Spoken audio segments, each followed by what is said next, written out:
ہمارا حال یہ ہے کہ ہماری زندگی گھٹ رہی ہے اور ہم اپنی موت کے قریب جا رہے ہیں، تو بجائے اپنا محاسبہ کرنے کے ہم خوشیاں مناتے ہیں اور سمجھتے ہیں کہ 1 سال کا اضافہ ہو گیا،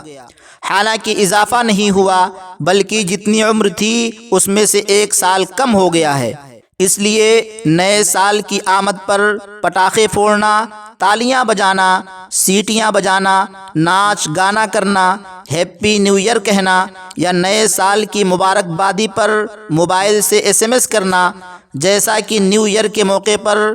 اہل مغرب کی دیکھا دیکھی مسلمانوں کا جدید تعلیم یافتہ اور فیشن کا دلدادہ طبقہ کرتا ہے۔ تحفے بھیجنا یا دعوت و تقریب کا انتظام کرنا، فضول خرچی کرنا، یہ سب بدعت اور ناجائز ہے،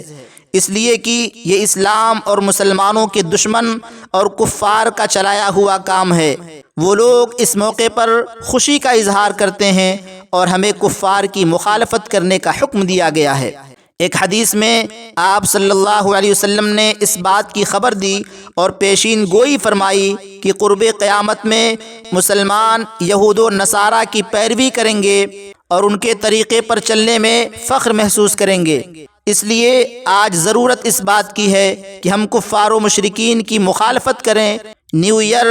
اور اس جیسی تمام برائیوں سے خود بھی بچیں، اپنی اولادوں کو بھی بچائیں، اپنی بھی حفاظت کریں اور اپنے بچوں کی بھی حفاظت کریں۔ یہ سب غیر شرعی رسمیں ہیں، اس سے کلی طور پر اجتناب دینی و شرعی فریضہ ہے، لہٰذا ہر مسلمان کو اس طرف توجہ دینی چاہیے۔